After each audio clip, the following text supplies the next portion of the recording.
Ulama Azhar bermaulid, mereka memidahkan maulid, betul? Dan ada di Medan. Karena sesungguhnya Quran yang engkau kumpulkan zahir batinmu ketika membacanya akan datang pada hari kiamat syafi'an, sebagai syafaat. Secara harfiah syafi'an, pemberi syafaat. Jadi ketika disebutkan ya'ti, datang pada hari kiamat kepada sahibnya syafi'an lahu, memberi syafaat, itu adalah Rasulullah sallallahu alaihi wasallam. Apa kata Nabi SAW? Iqra'ul Qur'ana. Iqra' itu saya tidak menerjemahkan yang baca, saya menerjemahkan yang ijma'. Kumpulkanlah Al-Quran. Karena qara'a bimana jama'a, kumpulkan zahir batinmu baca Quran. Jadi jangan seperti yang disebutkan Pak Kiai Mufti tadi, Abdurrahman bin Muljam hafizul Quran, tapi dia mau menikah dengan seorang perempuan yang mensyaratkan mahri qatlu Ali, damu Ali, maharku adalah darah Sayyidina Ali. Nama beliau ini Khalifah Ali. Hati bagi ya. Nanti muncul Ibnu Muljam baru di zaman nanti Dajjal hampir keluar. Mereka pakai kopiah bersorban juga seperti kita, tapi dengan takdirnya mereka membunuh sesama muslim. Nanti akan ada masa begitu. Yang takut minta meninggal duluan ya. Tapi yang ingin berjuang, terus kita berjuang. Sayyidina Ali dulu tidak susah menghadapi kafir-kafir di luar Madinah, di luar Kufah, di luar Irak. Yang beliau susah hadapi adalah kelompok satu ini, Al-Khawarij. Kelompok yang mengkafirkan para imam, yang mengkafirkan para pemimpin, yang mengkafirkan orang karena perbedaan harakah politik.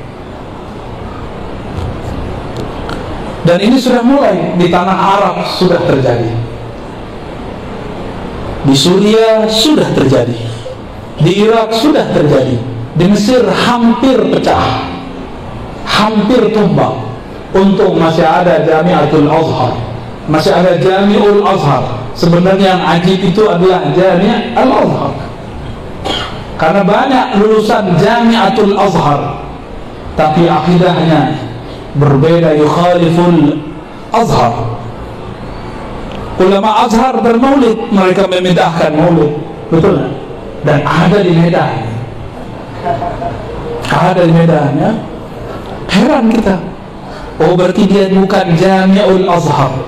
Maka jangan heran Bapak Ibu, kalau anak kita, ponakan kita pulang dari sana, kok akidahnya berbeda dengan Al-Wasriyah, kok beda dengan ulama-ulama ahli sunnah, kok beda dengan ulama-ulama dulu, Syekh Abdul Wahab Rakan, Syekh Ma'sum, Syekh fulan.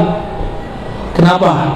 Karena ternyata dia tidak ngaji di Masjid Al-Azhar, Jami'ul Azhar. Jadi Al-Azhar itu qalbu, itu masjidnya, di situ ada ruak. Dr. Tahir ini adalah produk daripada ruak itu. Makanya masih aman sampai sekarang ya. Pakai batik malah ya. Celananya gimana? Agak jingkrang pakai bawah. Baik. Apa kata Nabi? Iqra'ul Quran. Apa salah satu makna dari Iqra'? Ijma' qalbaka fi qira'atil Quran. Kumpulkan qalbumu, zahir batinmu saat membaca Quran. Maka kalau baca Quran, Bapak Ibu taruh handphonenya. Kecuali baca Qurannya pakai handphone, maka matikan dulu. Lagi ada risalah cinta dari Allah Subhanahu wa ta'ala. Al-Quran itu turunnya ke qalbu Nabi, ala qalbi, turunnya kepada qalbu Nabi Muhammad sallallahu alaihi wasallam. Zahirnya turun kepada Sayyidina Jibril, tapi hakikatnya sudah ada di qalbu beliau. Kenapa? Ayatnya jelas, wa innaka latulaqqal qur'ana min ladun hakimin alim. Sesungguhnya engkau langsung mentalaqikan Quran langsung dari Allah yang Maha Hakim, yang Maha Alim. Allah itu dekat kepada kalbu sedekat jari kita memegang satu benda, dekat sekali. Bahkan Allah mengatakan wa nahnu aqrabu ilaihi min hablil warid, kami lebih dekat daripada urat nadi. Bukan di urat nadi, lebih dekat daripada itu. Maka orang-orang yang mengerti asrar rahasia Quran, hafizul Quran hakiki, tidak hanya hafal lafaznya, tapi dia membaca dengan qalbunya. Saya melihat orang-orang yang sibuk hafal Quran, dia sudah menjadi sufi yang suka khalwat. Malam-malam dia sendiri baca Quran, asik. Ketika anak-anak muda seumuran kalian asik main game, dia asik baca Quran. Sudah menjadi seorang yang yakhlu khalwatan, berkhalwat. Dan Imam Al-Qushairi dalam Ar-Risalah Al-Qushairiyah mengatakan, setiap kekasih selalu ingin berdua-duaan dengan kekasihnya. Dan antum hanya lihat itu pada dua golongan, ahlul Quran wa ahlul zikr. Dua aja, ahlul Quran wa ahlul zikr, gak lebih. Sahabat saya berkisah, dulu kami berpesantren di negeri, di kampung yang dekat hutan.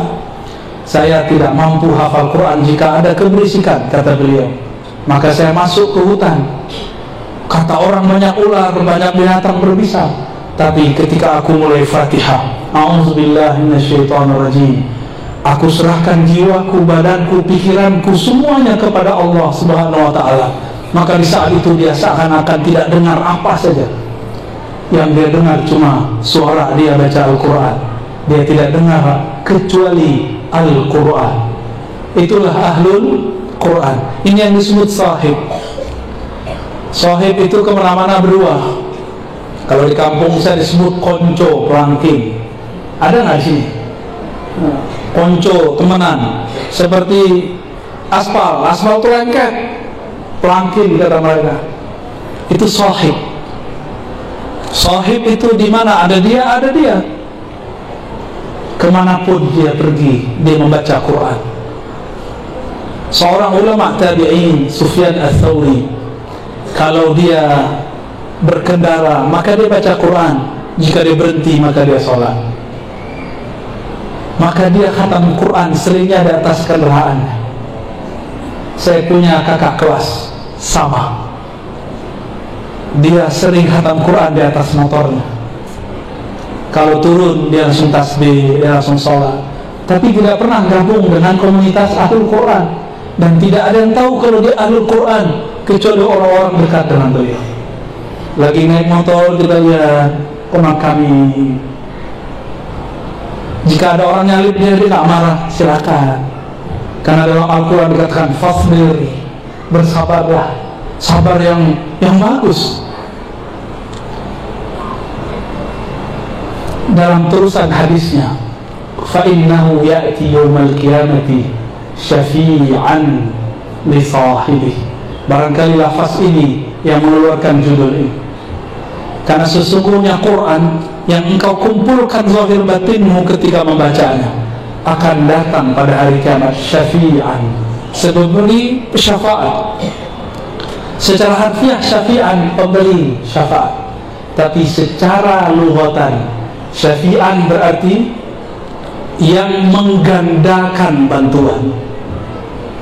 Yang menggandakan bantuan. Tapi saya mau tanya, sebenarnya siapa yang datang? Apakah Quran datang mushafnya? Quran datang kepada sahibnya. Apakah huruf-huruf datang? Apa maksud hadis ini?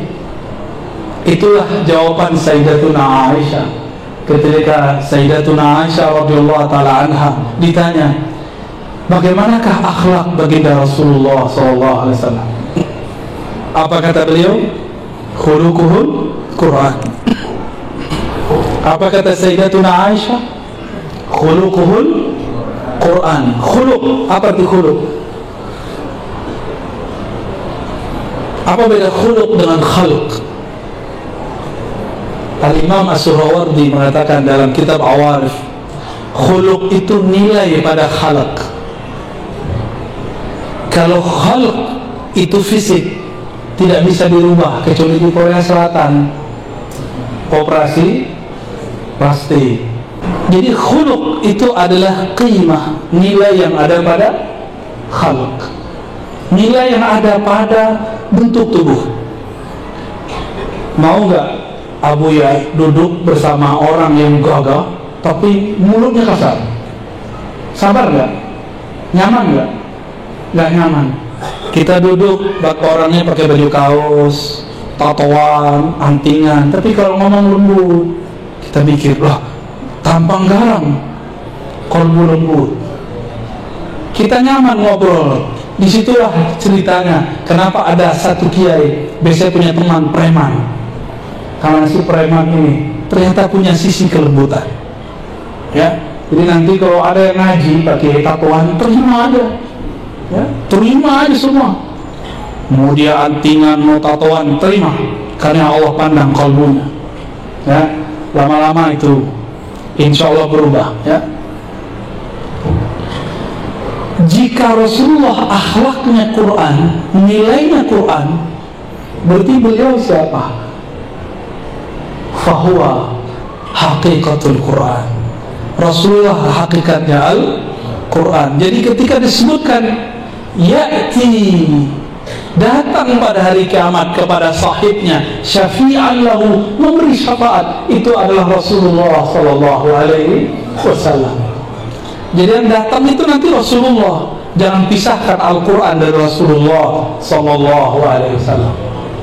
Maka dalam hadis Imam Muslim, Tirmizi, Ahmad disebutkan nanti di hari kiamat yu'ta bil Quran yaumal qiyamah wa ahlihi, ya, bima kanu ya'maluna bih.